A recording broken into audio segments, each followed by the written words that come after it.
बिस्मिल्लाहिर्रहमानिर्रहीम, अस्सलामु अलैकुम। मैं हूं फ़हीम अख्तर और एक और वीडियो के साथ हाज़िर खिदमत हूं। आज हम बात करेंगे नाज़रीन, पाकिस्तान पीपल्स पार्टी और पाकिस्तान मुस्लिम लीग नून, दो बड़ी पाकिस्तान की अपोजिशन की इस वक्त सियासी जमातें हैं और दोनों ने कई बार वफाक में और अपने पंजाब और खैबर पख्तूनख्वा समेत बलूचिस्तान और सिंध में हुक्मरानी भी की है। पीपल्स पार्टी इस वक्त भी सूबा सिंध में हुक्मरान जमात है और इन दोनों सियासी जमातों के ख़िलाफ़ पाकिस्तान PTI पाकिस्तान तहरीक इंसाफ के रुकन कौमी असम्बली फ़ारूक हबीब ने ये इल्ज़ाम लगाया था कि इन दोनों सियासी जमातों को मुबैना तौर पर ममनुआ फ़ंडिंग हुई है और गैर मुल्की फ़ंडिंग हुई है। तो इलेक्शन कमीशन ऑफ पाकिस्तान की आज स्क्रूटनी कमेटी ने इन दोनों सियासी जमातों को तलब किया था। इन दोनों जमातों के ऊपर क्या क्या एलिगेशंस हैं, इसके ऊपर भी डिटेल आपके साथ शेयर कर चुका हूँ तफसील के साथ। आज भी बताऊँगा। स्क्रूटनी कमेटी का इजलास इन कैमरा हुआ, इन दोनों सियासी जमातों को अलग अलग बुलाया गया था। 12 बजे सबसे पहले पाकिस्तान मुस्लिम लीग नून के ख़िलाफ़ एलिगेशंस जो लगाए गए थे, इसकी समाअत होनी थी। DG ला Mohammad Arshad election commission of Pakistan की जो स्क्रूटनी कमेटी हैं उनके सरबराह हैं, उनके साथ 2 ऑडिट एंड अकाउंट्स के ऑफिसर्स हैं जो इन तीनों पाकिस्तान तहरीक इंसाफ, पाकिस्तान मुस्लिम लीग नून और पाकिस्तान पीपल्स पार्टी इनके ऑडिट्स के ऊपर या इनके अकाउंट्स की जो छानबीन कर रहे हैं। पहली दफ़ा हमने देखा कि पाकिस्तान मुस्लिम लीग नून ने संजीदा लिया है। पाकिस्तान पीपल्स पार्टी तो पहले ही वो जो लतीफ़ खोसा साहब हैं वो पेश होते थे, लेकिन इस दफ़ा हमने देखा है कि जो मुस्लिम लीग नून है उसने संजीदगी का ये मुजाहरा किया है कि उन्होंने अपने सेक्रेटरी जनरल जो एहसन इकबाल हैं वो ख़ुद पेश हुए हैं और उन्होंने आज स्क्रूटनी कमेटी के सामने एक नई कहानी भी रखी है, वो भी आपके सामने बताएंगे। आज स्क्रूटनी कमेटी ने बेसिकली इलेक्शन कमीशन की जो स्क्रूटनी कमेटी है इसने कुछ 3 अपने ऑर्डर्स दिए थे मुस्लिम लीग नून को कि आपने इन 3 ऑर्डर्स के ऊपर जो अपने जवाब है वो जमा कराना है। पहला ऑर्डर उनका दिया गया था जून में, दूसरा ऑर्डर जुलाई में, तीसरा ऑर्डर था अक्टूबर में। इन तीनों ऑर्डर्स के ऊपर इलेक्शन कमीशन की स्क्रूटनी कमेटी के मुस्लिम लीग नून की जानिब से इसके ऊपर कोई अमल दरामद या फिर उनका जवाब जमा नहीं कराया गया। इन तीनों ऑर्डर्स में क्या इलेक्शन कमीशन ने पूछा था? इलेक्शन कमीशन ने उनसे पूछा था कि आपकी जो UK की कंपनी है, जो UK PMLN UK as a registered है, उसकी हकीकत क्या है वो बताएं। दूसरा उनसे पूछा गया था कि आपके जो फंड्स जो आपको मिले हैं उनके सोर्स क्या हैं, क्योंकि जो पॉलिटिकल पार्टीज़ आर्डर की जिस शिक 13 है उसकी सब सेक्शन B है कि election commission source of funds भी पूछ सकता है। तो इलेक्शन कमीशन ने कहा कि जो आपने 70 करोड़ हैं, 65 करोड़ हैं या मीडिया को दिए हैं, नवाज़ शरीफ साहब ने एक दफ़ा 10 करोड़ जमा कराए, फिर 4 करोड़ उसमें से निकाल लिए, ये रकम कहाँ से आई है? इसके ज़राए आमदन बताएं, कहाँ से ये आई है, कैसे जनरेट हुई? फिर इलेक्शन कमीशन में जो आपने ये चीज़ बताई है इसकी आप ऑडिट भी बताएं, क्या इशू क्या है इसका और ये रकम आई कहाँ से है? ये मुसलसल मांगी जा रही हैं डिटेल, इलेक्शन कमीशन में वो नहीं दी जा रही। आज भी यही हुआ, एक बार फिर उनसे यही बात पूछा गया कि आप वो ऑर्डर्स के ऊपर इम्प्लीमेंटेशन करें, नहीं दिया गया जवाब। जहांगीर जो कि इनके जदून जो कि वकील हैं वो भी वहाँ पर मौजूद थे, PTI के वकील भी मौजूद थे, फ़ारूक हबीब भी मौजूद थे। उन्होंने भी वहाँ पर कहा कि जो इलेक्शन कमीशन की स्क्रूटनी कमेटी के आर्डर्स हैं वो जो उस पर इम्प्लीमेंटेशन की जाए।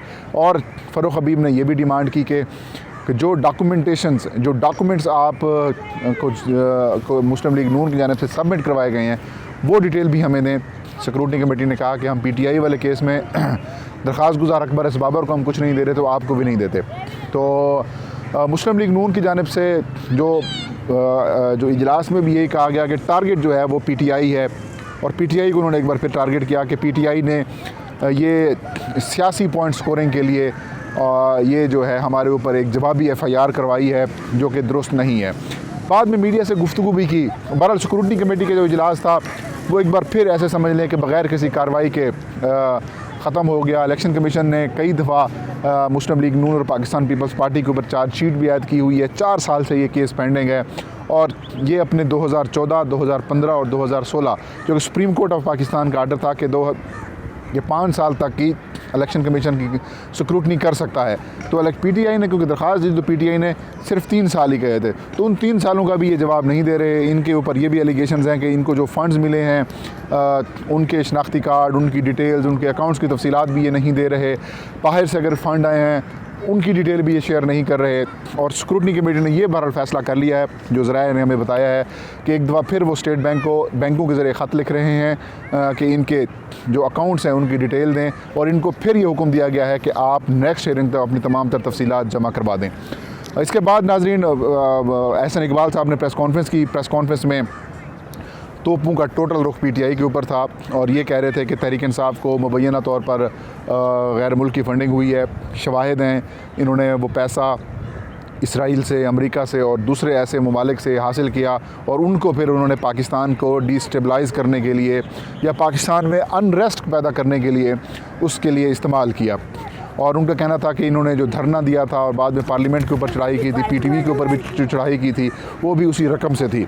मतलब वो चीज़ बेस करना चाह रहे थे कि पीटीआई फॉरेन एडेड पार्टी है, और फॉरेन एडेड पार्टी उस सूरत में बैन हो सकती है जब वो पाकिस्तान में दहशतगर्दी या फिर इंतहा पसंदी या फिर अफरा तफरी को फ़रोग़ करें।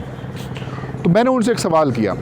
मैंने उनसे ये सवाल किया कि आप वज़ीर दाखिला रहे हैं, मुस्लिम लीग नून 2013 से लेकर 2018 तक इक़्तिदार में रही है, आपके पास अगर तमाम तरह एविडेंसेस थे कि आप जो कुछ फरमा रहे हैं कि पीटीआई फॉरेन एडेड पार्टी है, इन्होंने पाकिस्तान को डिस्टेबलाइज़ करने के लिए इस तरीके से ये एहतजाज किया और उनको फ़ॉरेन फंडिंग भी हुई है, तो आपने इनके ख़िलाफ़ कार्रवाई क्यों नहीं की?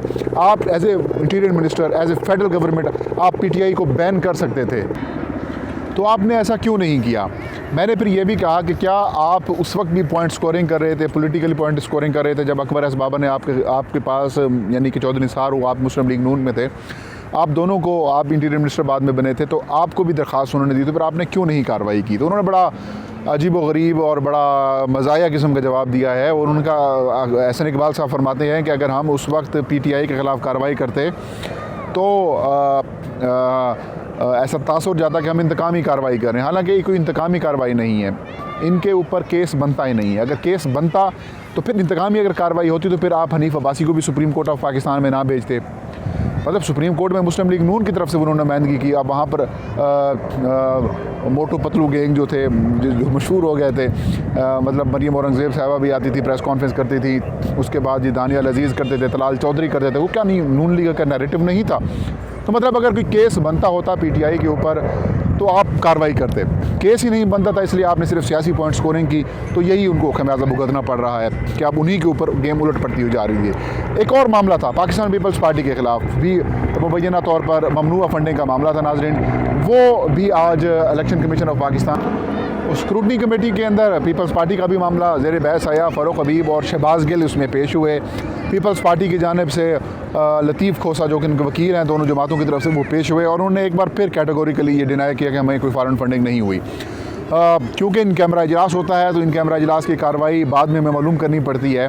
तो मेरे ज़राए नाज़रीन उन्होंने जो बताया कि इनसे मार्क सेगल को जो पीपल्स पार्टी की जानिब से रकम भेजी गई थी, उनके क्वेश्चन हुए हैं। जो इन्होंने USA में as a LLC, People's Party as a LLC register है और आसिफ अली जरदारी उसके प्रिंसिपल जो ऑफिसर हैं या फिर कह सकते हैं कि मालिक हैं, उन पर सवाल हुआ तो उनका कहना था कि वो हमने लॉबिंग की, जो मार्क सेगल थे लॉबिंग फर्म थी उनकी, वो पाकिस्तान के लिए हमने लॉबिंग करवाई, हमने कोई ज़ात के लिए लॉबिंग नहीं कराई।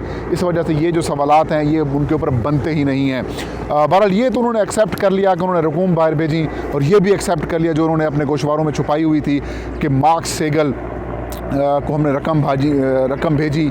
वो कह रहे हैं कि हमने कौमी ख़जाने से रकम भेजी। हालांकि इंटरेस्टिंग चीज़ इसके अंदर ये है कि पीपल्स पार्टी के वो पहले से ही लॉबिंग करते थे और उन्होंने अपनी ज़ात के साथ साथ मुल्क का नाम इस्तेमाल किया, कौमी ख़जाने से वो रकूम खर्च करी, और बाद में यही मार्क सेगल जो हैं पीपल्स पार्टी की पहले भी करते थे, बाद में भी पीपल्स पार्टी की लॉबिंग करते रहे हैं। और फिर बीबी शहीद के जो मर्डर का केस था उसके अंदर भी ये एज ए विटनेस भी पेश हुए थे। तो एक तो ये उन्होंने एक्सेप्ट किया, दूसरा उन्होंने ये एक्सेप्ट किया कि उनकी USA में जो एक पीपल्स पार्टी LLC है वो भी उन्होंने एक्सेप्ट कर ली, जो कि उन्होंने अपने गोशवारों में छुपाई हुई थी। इसके ऊपर एक और भी खौफनाक केस बन सकता है।